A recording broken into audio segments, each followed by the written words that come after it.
It takes a lot of focus, discipline, and determination. Training, you gotta be disciplined to keep going and determined to keep going. Just training here is just so hard that when we compete, it's much easier, because when we train, it's hard. Everyone keeps going, everyone tells you to keep going, don't stop. And when you stop, you're gonna lose. That's why in competition, we get into that mindset just to never stop.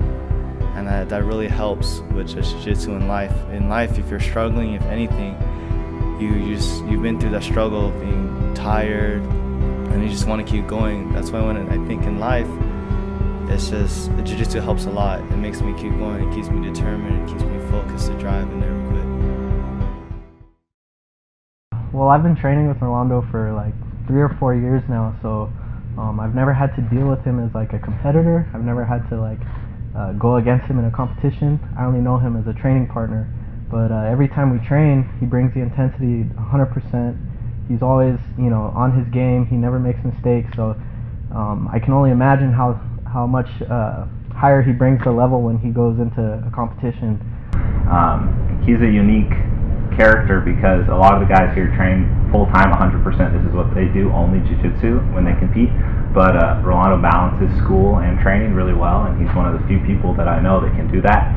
I think it's probably mostly due to his time management skills, but a lot of people say that if you're going to be successful in jiu-jitsu, you need to train jiu-jitsu full-time, but Rolando is proof that you don't necessarily need that. Thank you, Rolando, for sitting down with us today. I know you've won the American Nationals first place, and you also got first place in the World's No-Gi, and you are currently training for the Long Beach Fall Open competition. So where did it all start? How did you start in jiu-jitsu? What was your motivation to learn the art of Brazilian jiu-jitsu? Started when I was 9. So I was doing football and basketball in elementary school for like the school team. And then my dad watched the UFC 1, the first UFC held by the Gracie family. And then the UFC was to prove that Brazilian jiu-jitsu is the most dominant martial art there is. You could beat anything out there. And then Helio's son, Royce Gracie, as known as Hoist, he proved that jiu-jitsu is like really dominant on the ground, stand up. And then my dad found interest in that, and he wanted me to try that to defend help me have self-defense. And then I went there. My dad brought me there. I went there, shorts and a shirt, and then I walked in, kids staring, and then I got beat up by little kids, and then a girl. I remember I remember perfectly. What helps more is just knowing that I have God with me, and my baby cousin who passed away with me recently last year, and then ever since I just believe that she's by my side and this keeps me strong. And then whenever I feel like that, I have them with me and my family there with me. I feel like that just makes everything easier. This is a sport with a lot of intensity and impact. Have you ever had to push through an injury while you were in a match? Yeah, I had to a lot because of just the injuries I have had ever since growing up, and then the training's been really hard on the body and mind.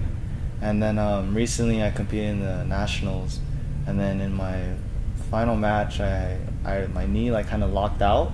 But luckily I was on top, and then I had to squeeze as hard as I can, so I had to stretch my leg out to just to pop it back in. It was very, very painful, but then I just had to fight through it, and then luckily it was only 30 seconds left. It's a blessing, being able to travel while going to school and keeping healthy.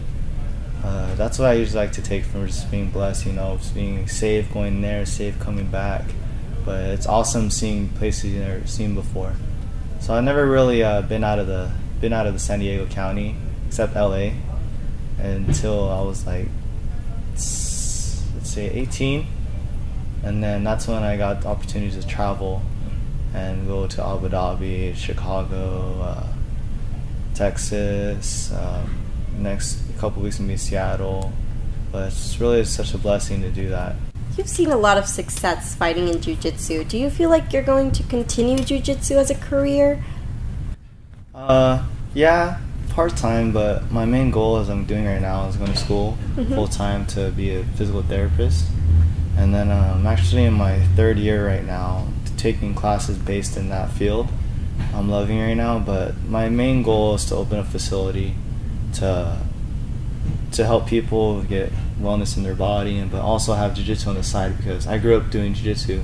It's always going to be part of me, you know. It's like a lifestyle. I devoted a lot of my time to it, you know, not going out and not partying too much, just training hard and trying to be the best while I'm going to school. Thank you for watching. For the Southwestern College Sun, I'm Mireya Lopez. And don't forget to like us on Facebook and subscribe to us on YouTube.